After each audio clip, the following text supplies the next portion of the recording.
공병호 박사의 주장을 보시겠습니다.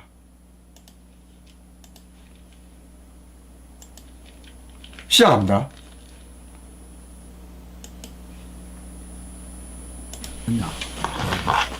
또 조작을 한 겁니다.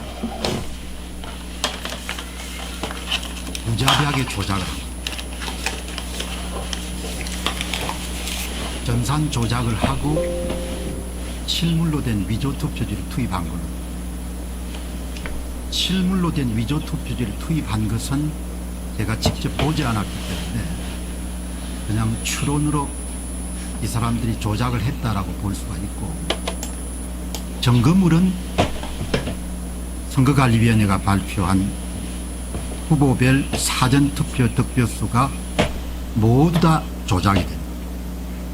오늘 여러분들이 말씀드리는, 지금 모두 이제 개표가 끝나지 않았기 때문에 오늘은 가양, 오늘은 강서구 일부 지역, 그리고 종로구는 다행히 관내 사전투표가 모두 다 이렇게 개표가 끝났기 때문에 그걸 전적으로 다 공개를 할 수가 있습니다. 동일한 조작 방법을 사용합니다. 지난 10년간 선거관리위원회가 사전투표 득표수를 조작해온 동일한 방식을 이번에도 적용합니다. 제야 전문가와 제가 전망했던 그대로 일이 일어난 겁니다.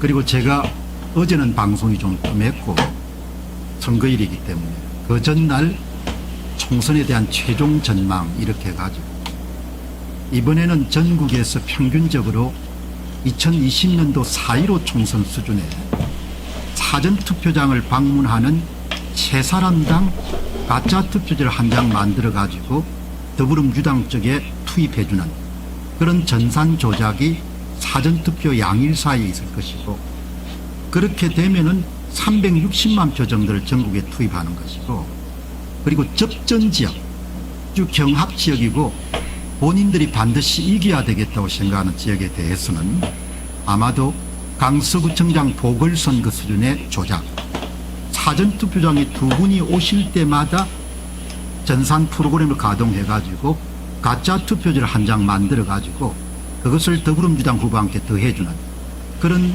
기본은 4.15 총선 수준의 조작, 그리고 특별 지역에 대해서는 강서구청장 보궐선거 조작을 할 것이다, 이렇게 얘기했습니다. 강서구청장 보궐선거. 자, 여기까지 들려드렸습니다. 이번에도 그 부정투표가 있었습니다. 투표할 때 이제 그 투표장에서 참관인이 이렇게 발악정자를 써가면서 적었죠. 선거관리위원회의 전산하고는 다릅니다. 자,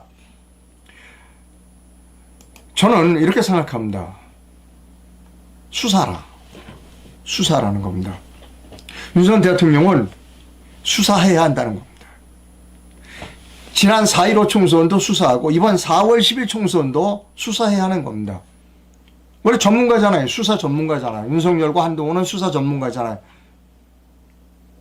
그러면 자, 여기 이런 댓글이 있어요. 그 댓글을 하나 여러분 소개해 드립니다. 이겁니다. 윤석열 대통령은 총선이 이기든 지든 권력이나 잔인하게 써라. 그리고 적폐와 불의나 청산하고 가라. 쓸데없이 돌아다니지 말고. 이렇게 이재명이가 권력은 잔인하게 쓰는 거야 라고 한 그 영상 위에 이렇게 했습니다. 총선에 졌어. 오케이. 그럼에도 불구하고 윤석열 할 거 하고 떠나야 됩니다.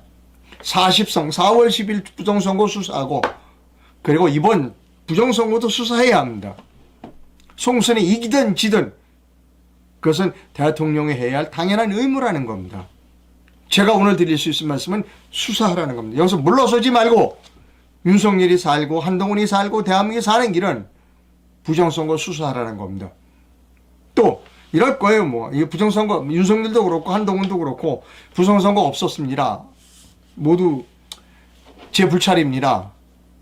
라고 집에 갈 거라는 겁니다. 저는 이해할 수 없는 게 뭐냐면 부정선거를 수사하지 않으면 했다면 지난 4.15 부정선거를 수사하고 문재인을 감옥에 보냈다면 이런 결과를 가져오지 않았을 겁니다. 아마 국힘당이 압승했을 가능성이 큽니다. 그런데 그거 하라는 일은 안 하고 엉뚱한 짓만 한 거예요. 제목 보여드릴게요. 엉뚱한 짓만 한 겁니다. 그래서 여기서 표가 나왔어요, 여러분. 어떤 분은 이렇게 말씀하시는 분이 있습니다. 이 두 사람은 뻐꾸기야. 탕난 정권이라는 겁니다. 저쪽 좌파 정권을 도와주기 위해서 우파에 들어와서 우파를 완전히 괴멸시키기 위해서 처음부터 그런 계획을 가지고 들어온 사람들이다라는 겁니다. 글쎄, 지금 그렇게 비난을 해도 이 두 사람은 변명할 방법이 없을 것 같습니다.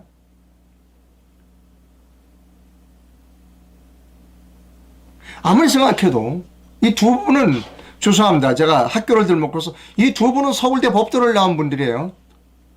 그리고 그 어렵다는 고등고시를 패스한 사법고시를 패스한 분들이에요. 근데 몰라? 부정선거를 몰랐다? 그리고 죄 없는 사람 한 200, 박근혜를 비롯해서 한 200여 명을 감옥에 보낸 사람들입니다. 근데 죄가 너무나도 명백한 문재인, 조국, 이재명은 감옥에 안 보냈어요.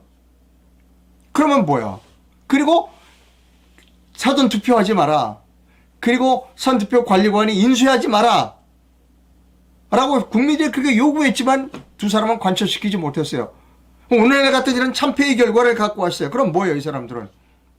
저쪽 사람들, 좌파들을 도와주기 위한, 범죄 세력들을 도와주기 위한 탕난 정권이었다는 겁니다. 트로이 목마죠. 글쎄, 트로이 목마인 게 맞는 것 같아요. 트로이 목마라는 의심을 받지 않으려면 윤석열은 수사해야 합니다. 지난 4.15 부정선거도 수사해야 되고 이번 40 부정선거도 수사해야 합니다. 그렇지 않으면 본인 그리고 본인의 부인 한동훈은 감옥에 갈 확률이 큽니다. 참 이상하네요. 자기 말로 스스로 감옥에 걸어 들어가는 사람도 있어. 감옥에 가지 않기 위해서는 저쪽과 타협해야 합니다. 저쪽 세력과 타협해야 합니다. 개헌을 하면서 5.18을 헌법전문에 넣어주고 자기의 권력을 다 주고 뭐 내각제로 가고 국민은 어떻게 되든 상관없고 다시 한번 묻습니다. 윤석열과 한동훈에게 또 다시 묻습니다. 그래서 그들이 표를 주던가요? 여기 댓글이 들어와서 감옥 가게 두라고. 뭐 감옥 가겠다는데 제가 자신해서 감옥 가겠다는데 어떡하겠습니까? 본인이 가겠다는데. 자,